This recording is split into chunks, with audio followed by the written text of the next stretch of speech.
Hey, quick question. What do these jobs have in common? Accountant, carpenter, beautician, electrician, photographer, graphic artist, interior designer, choreographer, writer, chef, seamstress. They all work in the Oklahoma film industry. And there's a place for you to join the action. Learn more about starting your film career in Oklahoma by visiting okfilmmusic.org/getting started.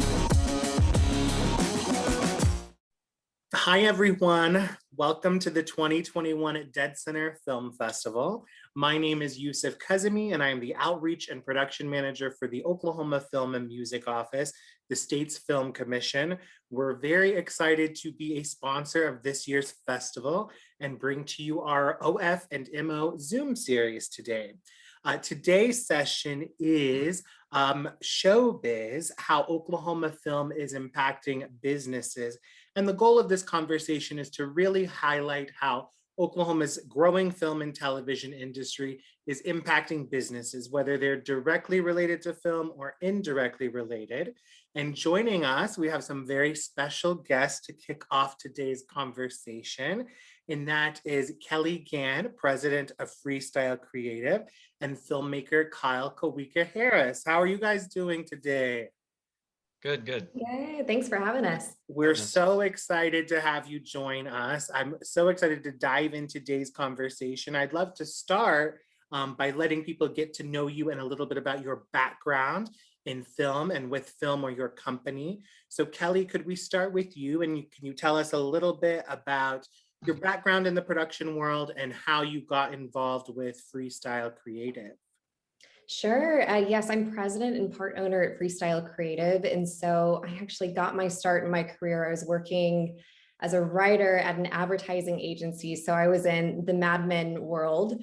And I was really passionate about the film industry. And I actually learned about freestyle productions through a newsletter in the Oklahoma Film and Music Office. And so that's what brought me to the company I'm at today. And then fast forward years later, working in my dream job. And so I got involved in the film industry through my role at Freestyle. Our founder and CEO, Vahid Farzana, he had worked on a ton of film projects. He was a DP, a camera operator, a producer, and worked with a lot of really talented local filmmakers, and then also worked on some big projects that came into the state. And so that was his background, and he was my mentor and taught me everything that I know. And through my role at Freestyle, I got the chance to network with and work with some really talented Oklahoma filmmakers. And so I got my start, actually, I think it was Kyle Roberts who gave me my first opportunity. I was working with him back when the Post-Human Project won Best Feature at deadCenter back in 2014, and it went on to screen at Comic-Con International. And then from there, got to work with the Burns brothers at Planet Thunder Productions, Jacob and Zach and Benny Hogan, Mickey Reese and Stephen Paul Judd. And so through Freestyle, got the chance to work with some Oklahoma film greats. And so that experience compounded over time.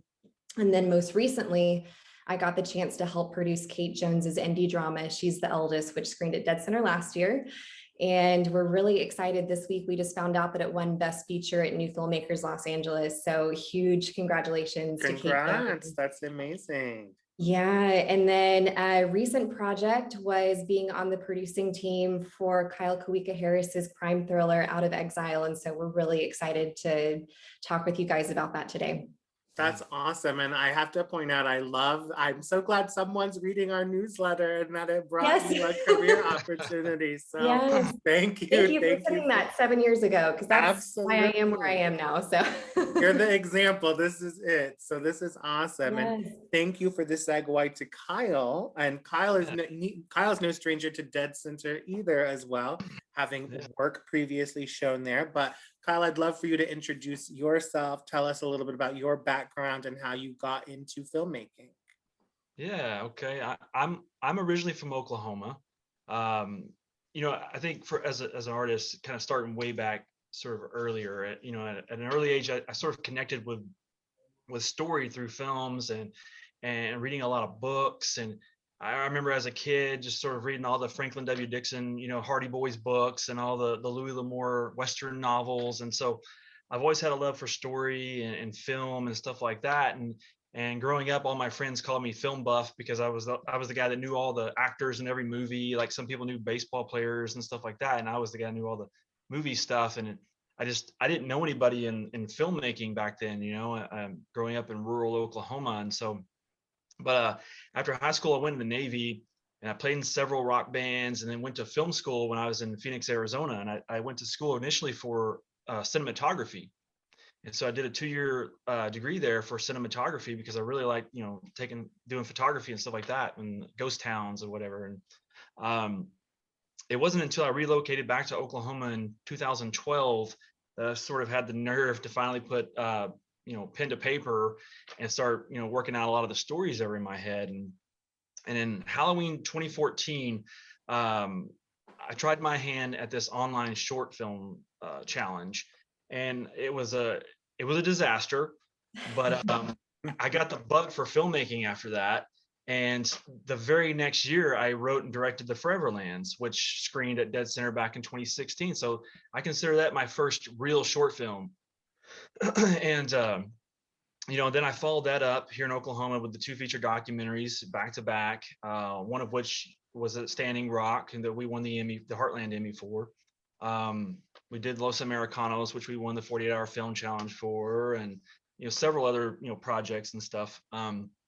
But then just in between, all the short film projects, I would just write these feature-length screenplays, and they sort of collected dust on a hard drive, and I didn't really know what to do with them. And then in 2018, I signed with a management company in LA called Mosaic, and since we wrapped out of Exile, I've signed with the A3 Artists Agency for writing and directing, and was hired to write a draft of the Jim Thorpe biopic, Bright Path, for Martin Sinsmeyer a couple years ago. Pictureworks Entertainment is producing that. I've developed a couple projects in LA with producers and a director. One of the directors that just had The Conjuring 3 come out. So things have been very busy for me the last 5 years or so. So this has become a full-time job for me now. So yeah, that's what we love to hear, and we love to hear full-time film job, and you're able to do it, stay here in Oklahoma and do a lot of it too. That's amazing.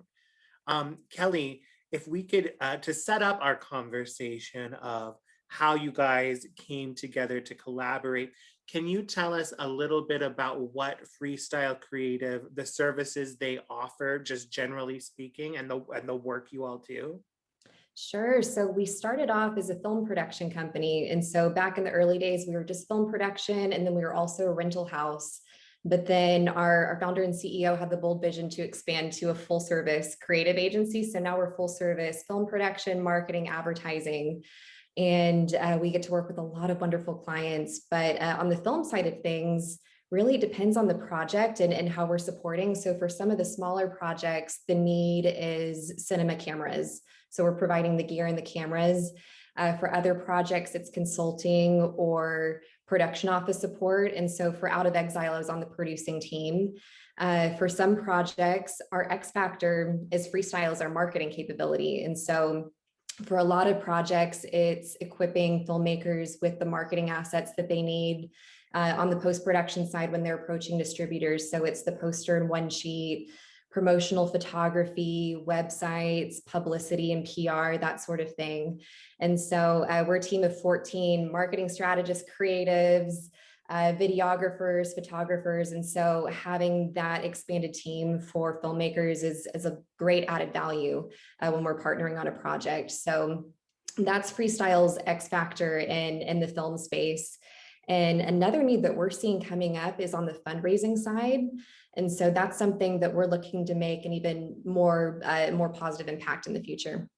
That's awesome. I think obviously the biggest pieces of making any film is the beginning and the money and getting it off the ground. Then there's the film itself, but then what happens after it? How do you get it out into the world? And post-production is such an important part, the marketing of it, distribution, as you all know, which is great segue to Out of Exile, Kyle, which I believe, please correct me if I'm wrong, is your first scripted feature-length film. Is that right? My first feature narrative, yes. Awesome. And so how did that project come to be about, and what was your experience like making it here in Oklahoma? The project initially, I guess, came about after I had done Prone to Violence as part of the 48-hour film challenge in 2019. After that, me and some of the guys, Adam Hampton, Wilson Navis, Kyle Jacob Henry, we sort of got together and started talking about the possibilities of Prone, becoming a feature film. I had a lot of ideas for how to do that, and so I sat down, wrote a draft in October 2019. I took it to my managers in LA. We further developed it, and when we had a draft that I thought was, pretty good to go out in January of last year, 2020. At that time, we were thinking about maybe doing it for a little bit bigger money, and not sure where we were going to shoot it at yet. We were just sort of, feeling things out a little bit. But then February, March, the pandemic hit. Everything was shutting down in LA, but I didn't want to shut down. So I talked to Jacob and Marcus, some of the other producers at the time, and then we got with Kelley and Vahid and Cassie and Alex Palmer, and then we started, talking about this film. But I don't know. I think I didn't want to let the pandemic beat us down, so we started these conversations and we started raising money, and within 5 months, we were ready to rock and roll. And we shot the film last year in October, November, and it was an amazing experience. I learned a ton from the limitations we had and how to overcome those limitations creatively.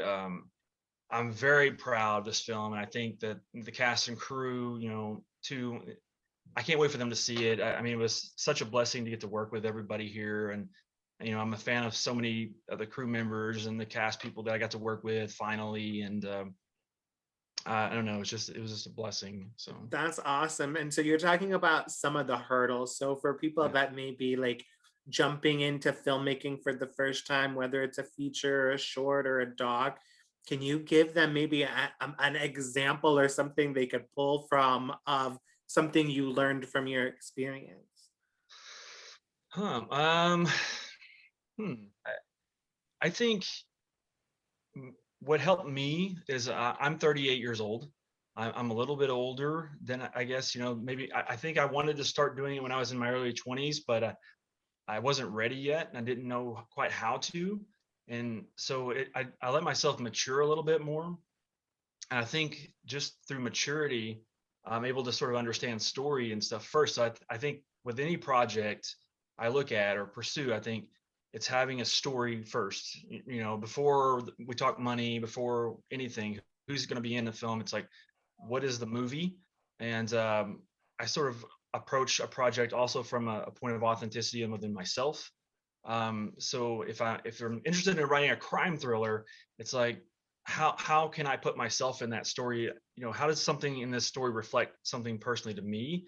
So like the emotional core of a movie, with like fathers and sons, or in this case was like failed parenthood in some ways, and sort of the emotional core of that, but then everything else around it is sort of this, the fun stuff.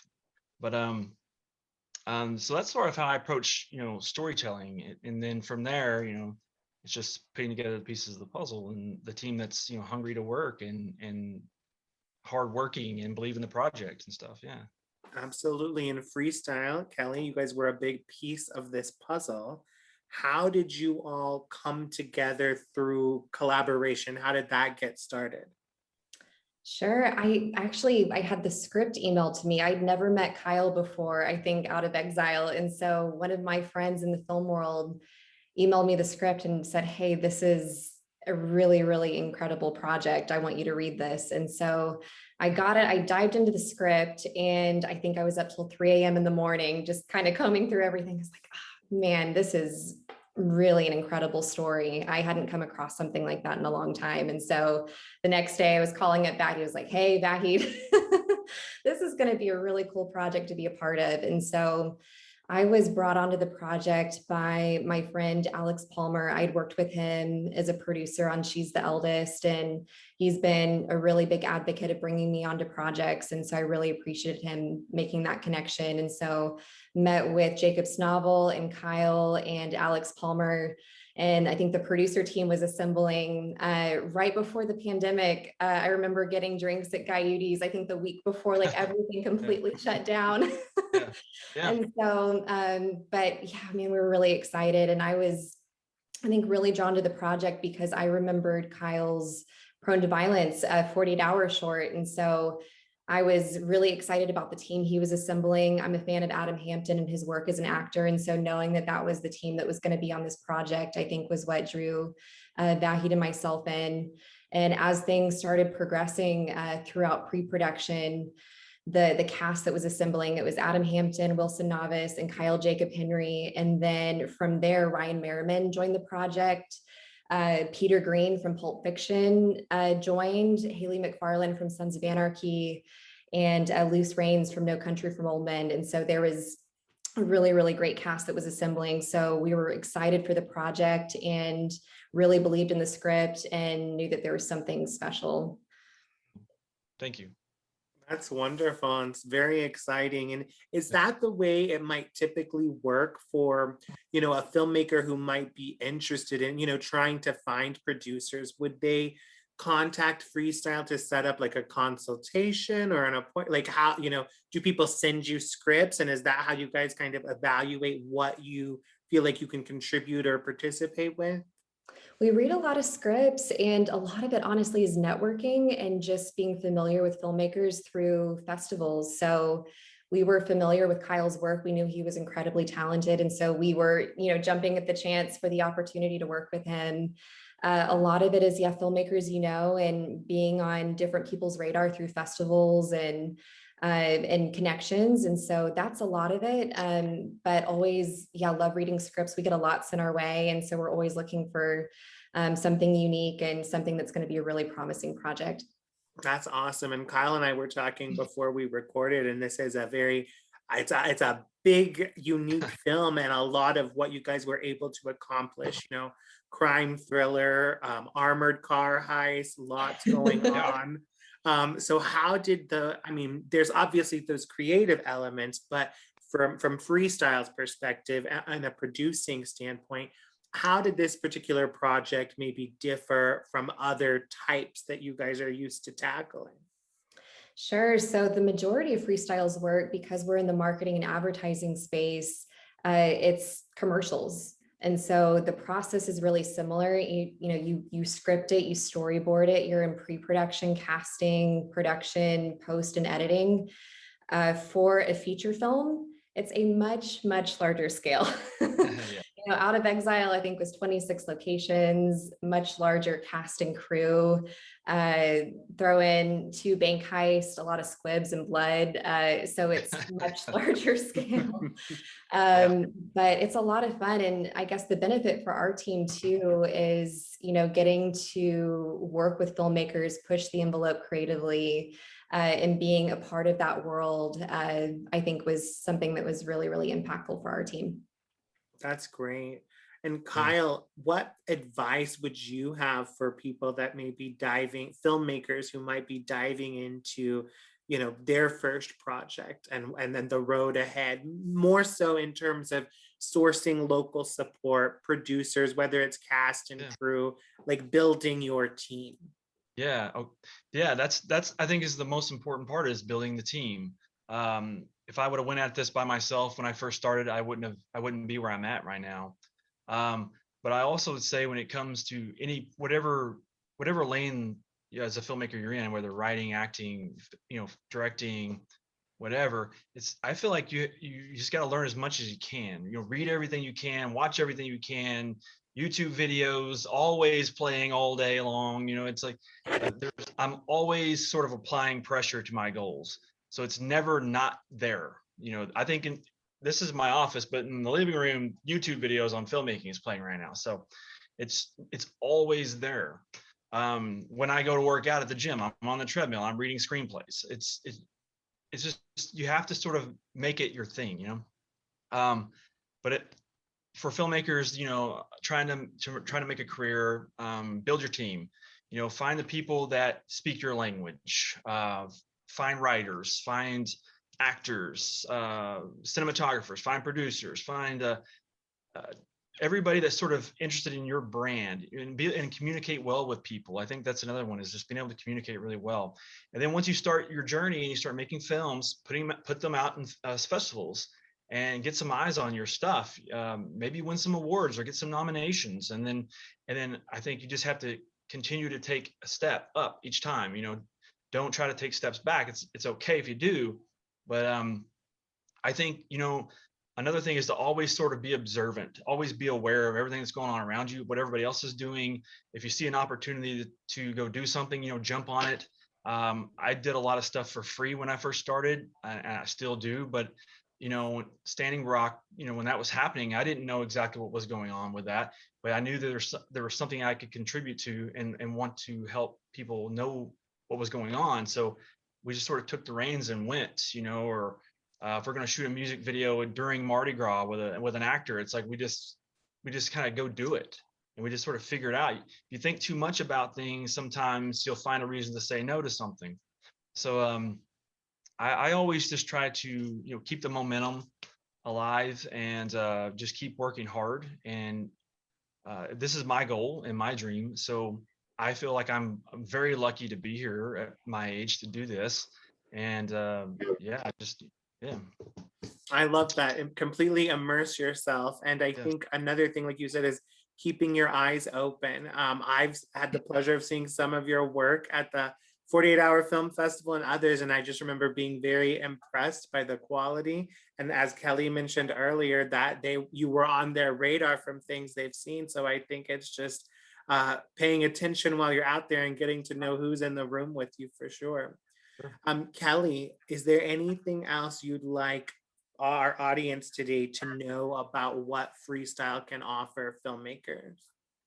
I think we covered a lot in the discussion. The X factor for Freestyle is our marketing capability paired with the film production side of things. So that's where we're really able to add added value. And I think I'll wrap things up by saying it's a really exciting time for film in Oklahoma. The Oklahoma Film Incentive Bill just passed very recently.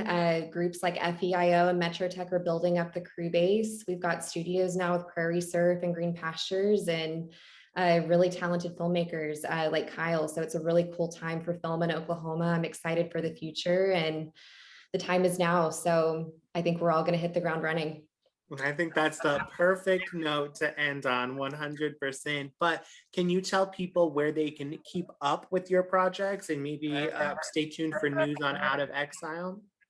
Sure. So I would say follow Freestyle on social media, and our website is freestyleokc.com. And then stay tuned on the Out of Exile social media pages. Like us on Facebook, follow us on Instagram, and there's going to be some exciting news coming very soon. Yep.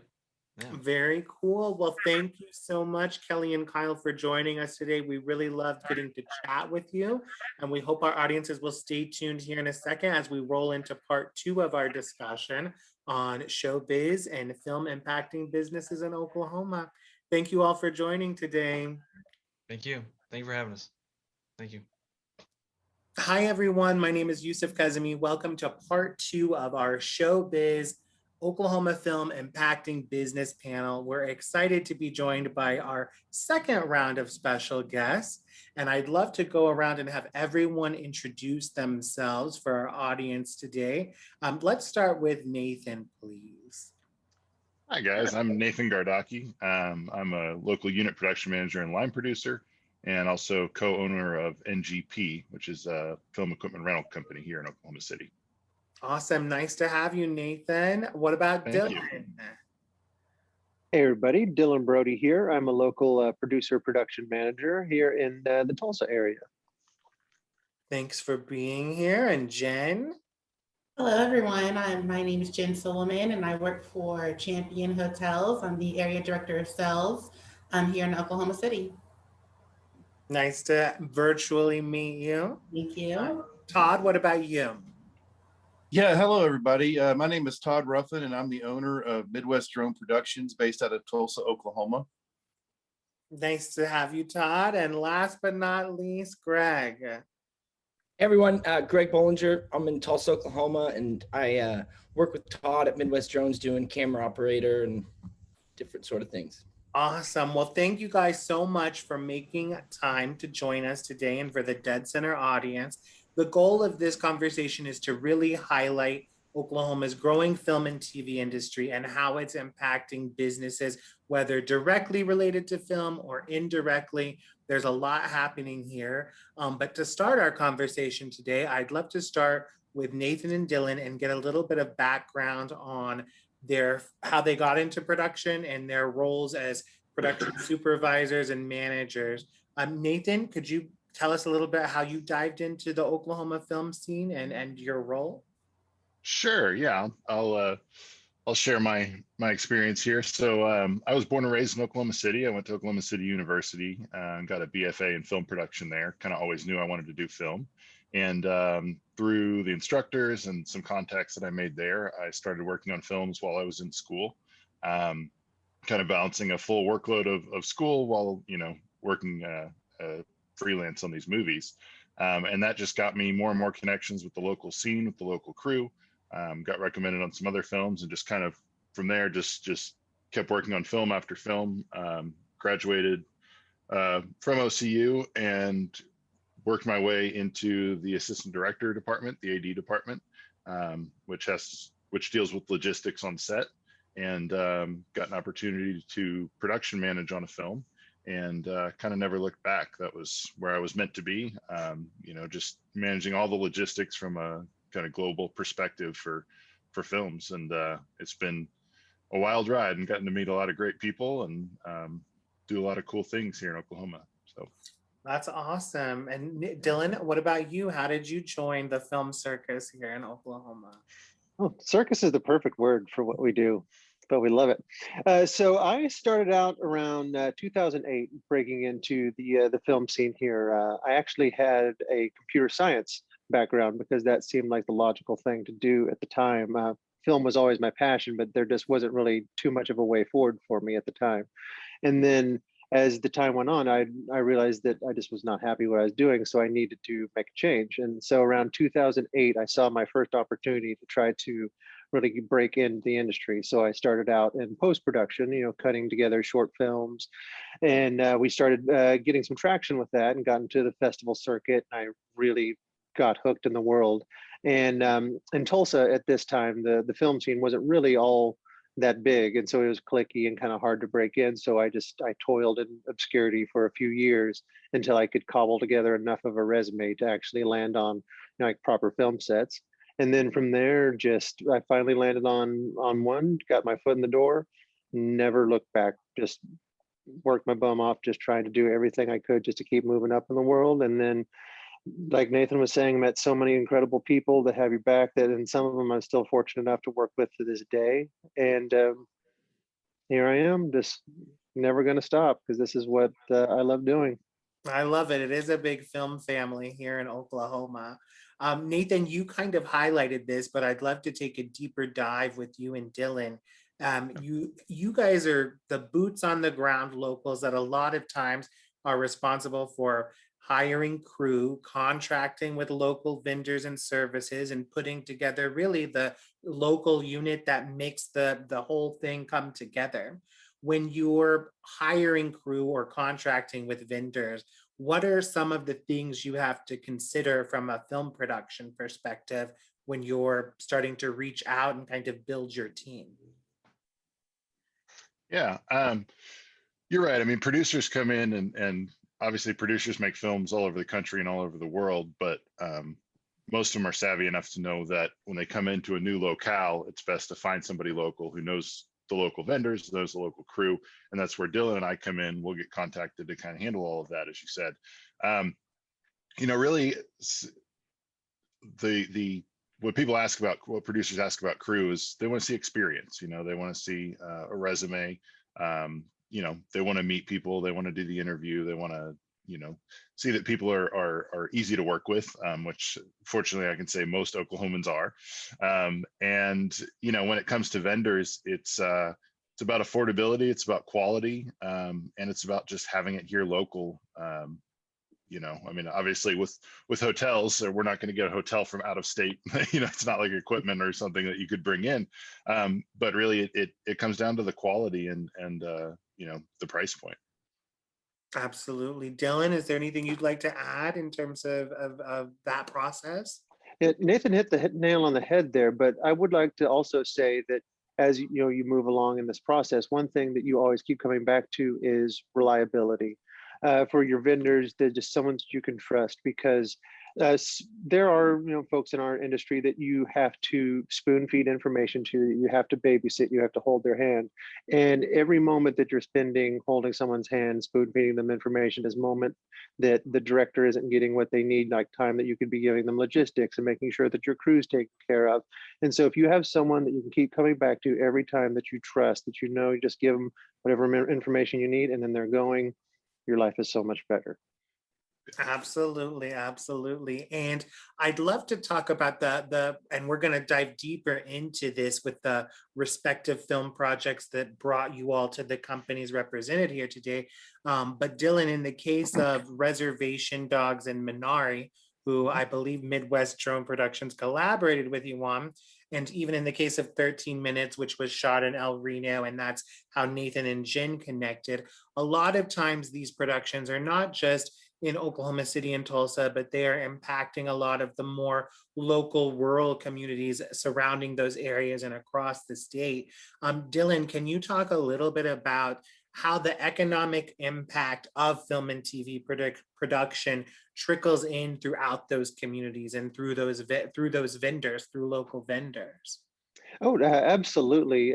In Reservation Dogs, we shot the majority of our scenes in Okmulgee, Oklahoma. We were in Beggs in Tulsa. I know a few other little places, but like the large bulk of our shooting happened in Okmulgee. And we just absolutely were welcomed with open arms in Okmulgee, and we tried everything we could to give back.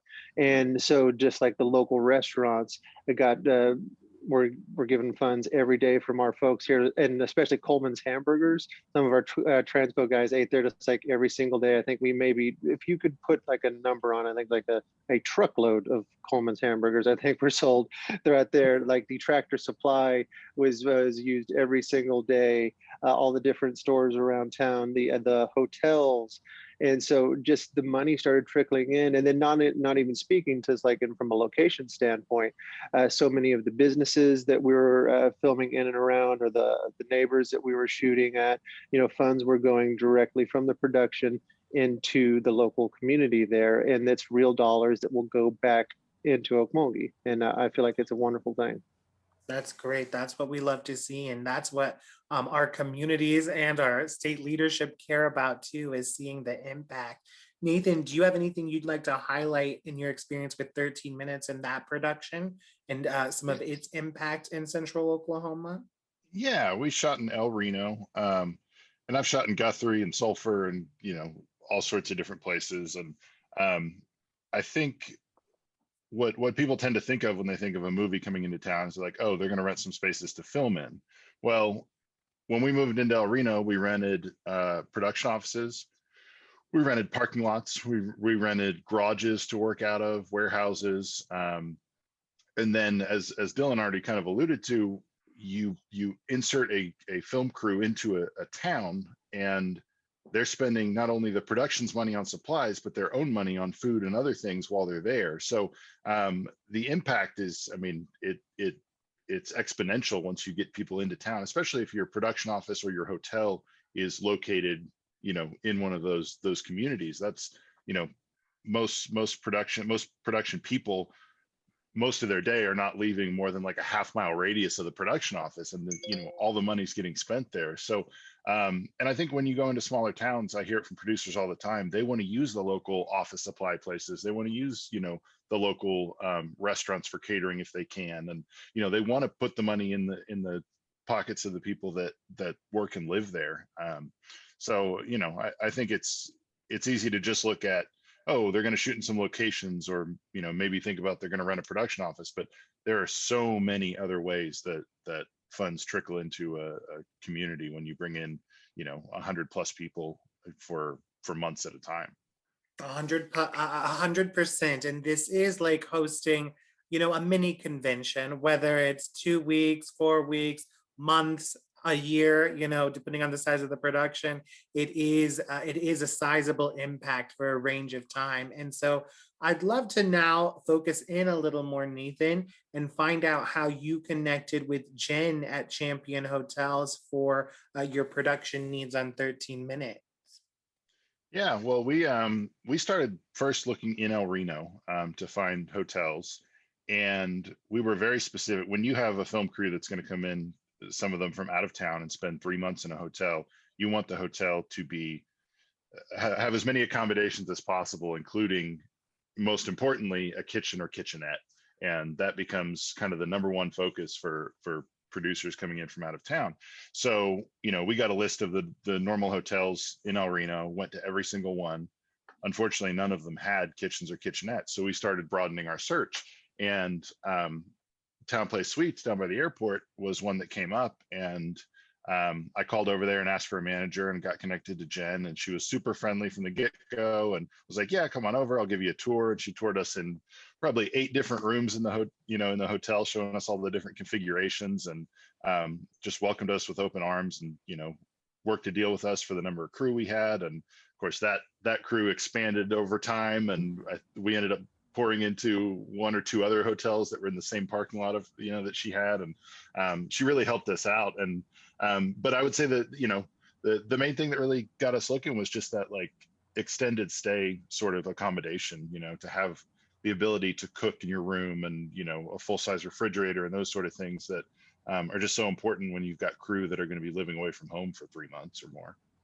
Absolutely. And Jane, now that we get to talk to you for a little bit, can you tell us a little bit about your background and what Champion Hotels offers? Yes, so I've been in hospitality for the last 10 years. 3 of those years I've been with Champion Hotels, and I'm the area director of sales. So with that, I have multiple brands that I can cross-sell. A lot of the production crews that I've actually worked with, like Nathan had said, do like extended stay properties. So I have extended stay properties as well as select service properties, even convention properties as well. Champion Hotels the corporate office is based here out of Oklahoma City. We are nationwide. We do have 150 properties nationwide. 60 of those properties are here in Oklahoma. So it was really easy for me to work with Nathan on grabbing in different properties whenever the production crew does grow or whenever they needed more rooms. We have a lot of properties that are close by each other, then we have some that are separated out. So nationwide, it was, well, you know, I was able to offer properties outside of Oklahoma for production crews and filming that was happening outside of Oklahoma. So it's a great property, a great company to work for. He is here based out of Oklahoma, so the corporate office is here. So we're very fortunate to work very close with the ownership. He is the largest hotel operation and management company nationwide. So we have a lot of different options to offer. So that's a little bit about what I do. We do have 7 franchises. We work with Hilton, Marriott, IHGs, Choice Brand Hotels, Radisson, Motel 6. So we do have a pretty high profile of hotels. Yeah, a strong network there for sure. Yeah. Yes, it is. And so we had gotten a chance to talk earlier ahead of this, and correct me if I'm wrong, but in your experience with your role at Champion, was 13 Minutes the first film production you had worked with to host at your property? Yes. And I believe you mentioned that it hasn't been the last. Is that right? No. So since 13 Minutes that I worked with Nathan, I've had about 5 other productions. I actually have a production in-house right now that I'm working with. I'm working with Pilgrim Studios. We just did the casting crew for American Underdog earlier this year. So even throughout the pandemic and with COVID, that didn't stop any of the productions to reaching out. I actually had production coordinators that I worked with before that have went to different productions and have referred me and recommended me to other production companies. So it's worked very well and it's grown since. That's great. And you mentioned the pandemic, and I was going to ask, Did you find that film production brought in some added revenue at a time when businesses were impacted by COVID? Yes, it has. Usually when the productions come in, they stay anywhere from 6 to 8 weeks. So it's a long, lengthy stay. It's consistent revenue that is coming in. We have vendors that work with us, as well as like laundry services or outside restaurants that cater and bring in food to the production. So I've partnered with a lot of different restaurants around me, as well as laundry services as well. So it's been a great revenue coming in since the pandemic has happened. That's great. And Nathan mentioned a unique need for 13 minutes was for the accommodations to have a kitchenette. From your perspective, are there, as a hotel and in the hospitality world, are there other unique considerations that businesses like that have to take into account when hosting a large group like a film production? One of the questions there I do ask when the production companies do come to me is, are you going to need an office for your production? Are you going to need space for COVID testing? So I have a different profile of hotels that I can accommodate with them that have meeting spaces, kind of something that fits within their budget. I do know that pricing also is also listed on there whenever they do come to me. So it's very important to kind of just see where the production lies and what they need as far as their pricing goes, as far as their accommodations. So yes, there is a lot of unique things that you have a little different than my other clientele that comes in. Also reliability. I work 24/7 with my productions. I give them my cell phone numbers. They call and text whenever they have cast and crew coming in late. There's a lot of different crew members that they bring in sometime at the last minute, that they add in, that they switch out. So it's very important to stay connected with the production coordinators. Absolutely.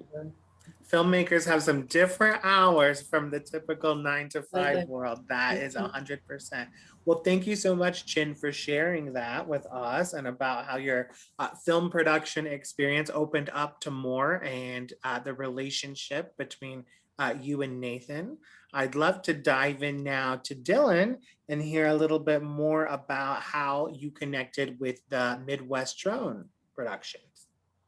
So I first connected with Todd. Todd and I started working together in around 2017 for a series of casino commercials for the Cherokee Nation line of casinos just all over Oklahoma. Todd had worked with the production company previously, and so that's how we were first put on each other's radars.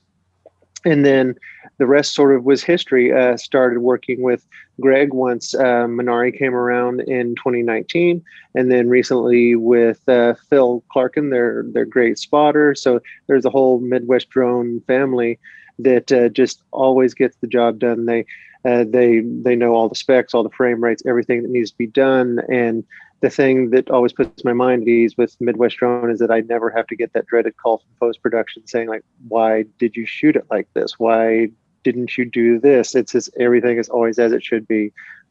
One time is all they need. That's amazing. And you guys, it's nice to meet you, Todd and Greg, and have you. Obviously, your work speaks for yourself if you're doing Academy Award winning films like Minari and television series for FX. But Todd, I'd love to get to hear, our audience would love to hear about you, your background, and how the company got started. Yeah, so I was a news photographer for almost 20 years in Arkansas and Tulsa, and worked for the local CPS affiliate here in town for 15 years.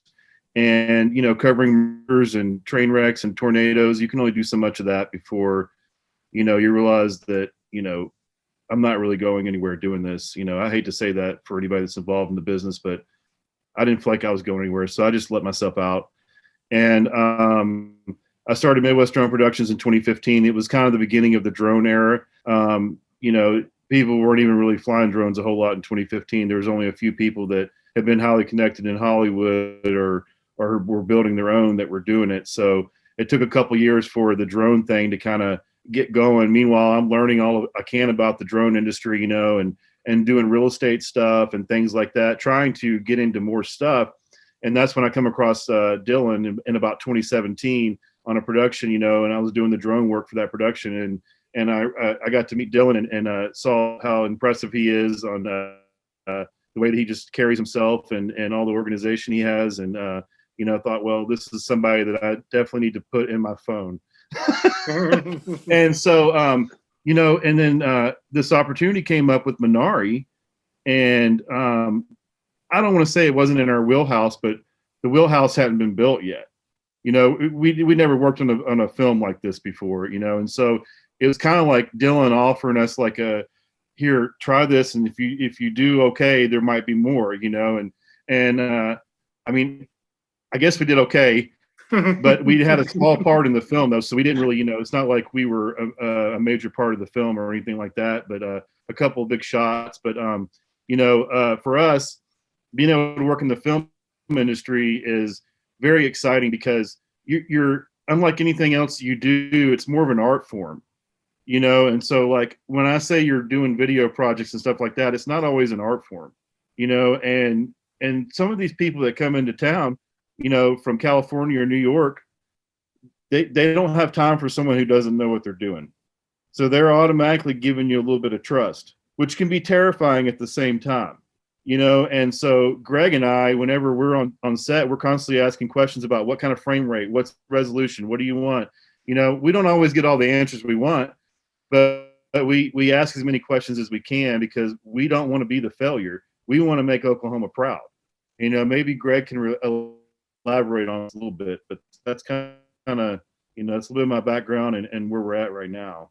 Sure, Greg. Yes, thank you for sharing that. And Greg, I'd love for you to elaborate. And also, Todd had mentioned the wheelhouse. What generally is, the scope of a drone company's work? I think it's probably more than just film creativity, like you said. I'm sure there's commercials and land surveying and that. So if you could maybe highlight some of that, that'd be great. Yeah, our wheelhouse has been pretty much in the film industry. We don't do too much outside of like surveying and stuff like that, but I know there's tons of areas that drones are used, and I mean, a lot of emergency departments and everything. There's tons of good for them, but mainly for the film stuff this past year, it's the wheelhouse. Sometimes you don't really know until you get there on set. The couple times that we've gone out for some of these big ones, it's a lot of unknown. So you've got to be ears open, just ready to listen, because sometimes people don't tell you until like the day of, and it's good to just kind of know the right people there on set to give you the right information, because sometimes it can get a little miscommunication stuff. But other than that, it's a lot of fun. That's all I can say. That's great. And drones are a whole new world, like to me personally, and I'm sure a lot of people, they know a little bit about them, but not a lot. And I'm curious, like, what is the collaborative process between the director and you guys as the operators in trying to capture these shots and achieve the work at hand? Well, I like to provide a little comedy sometimes whenever I'm talking to people. We got to work on the movie Unplugging, and the director of photography on that film, his name is slipping my mind right now, but we rented some cameras and some lenses for the drone for that film, and one of his famous quotes is, "I really like the 50. The 50 looks so good. The 50 is what I want." And so, you just try to. The whole point of that is you try to feel what they're feeling. You kind of have to get into their head a little bit and ride their ride, because they are the one that has the amusement part going, and so you got to get on. And your opinion might matter, but at the same time, they're the ones that are making the film, and they just want your shot. And so we try to do it the best we can, and sometimes you get multiple takes, and sometimes you got to get it right on the first try. And so sometimes it's not stressful, but sometimes it is. Greg, is there anything you'd like to elaborate more on that collaboration and experience working with other filmmakers? Greg, I think a good story would be our Turtleton car experience recently. I think that's a good one. Yeah. We were doing some stuff for Res Dogs, and the Res Dogs guys, the production there is just on point. They've got it all storyboarded. They know what they want. And so they were pulling up us for like 1-2 shots. They knew what they needed us for. They didn't want us to go out and shoot a bunch of B-roll stuff. They're like, no, we need to see a car coming at the camera. It's for the beginning of the episode.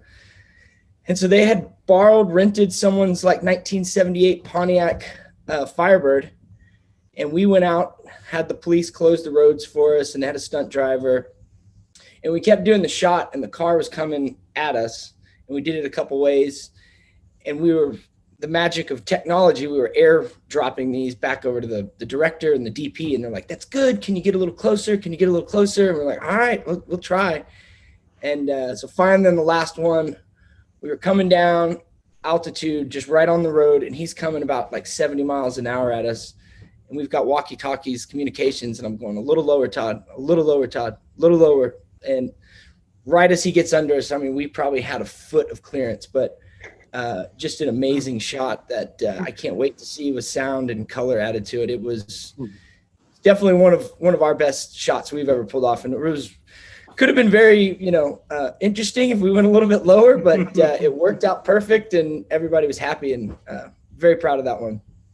That's awesome. We can't wait to see it. And so you guys have done a lot of work in Northeast Oklahoma, but is your company statewide? Do you work across the state?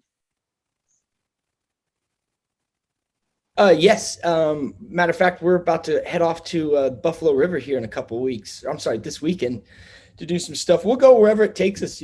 There's no limitations, preferably in Oklahoma, but we've been down to Thackerville with the Tiger King boys and everything. So you've run the gamut, it sounds like. We've seen it all in the last 6 months. I'll tell you what. That's awesome. That's awesome. Was there anything else that you'd like people to know about your company, other filmmakers you may be watching, or people looking for drone services that you'd like to highlight? Well, I hate to always be the person that says things like this, but, there's lots of very talented camera operators and drone pilots out there. I just hope that they all have the proper licensing and the proper insurance, because that's the structure that I try to provide when I'm taking a job. And so that's the only thing that I hope continues in the Oklahoma film industry. We don't need any cowboys.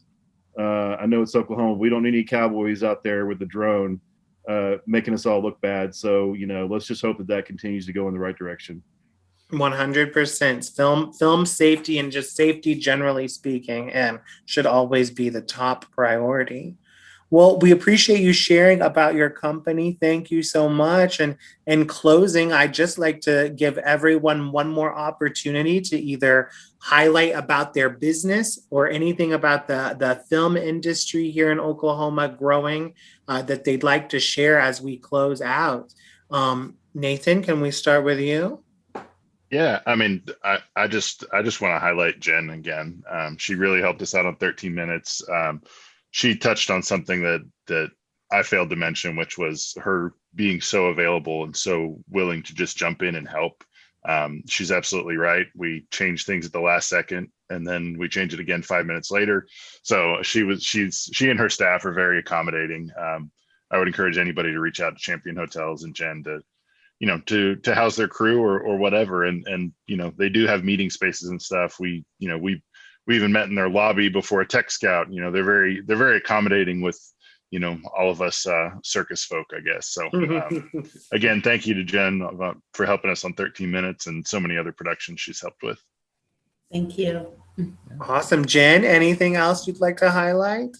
I would just like to say, again, we are nationwide. I have 150 properties nationwide, 60 here in Oklahoma State. So we have multiple type of brands, any kind of brands that anyone likes to franchise, Hilton's, Marriott's, IHG's, whatever fits your accommodations. I would love to work with multiple production companies.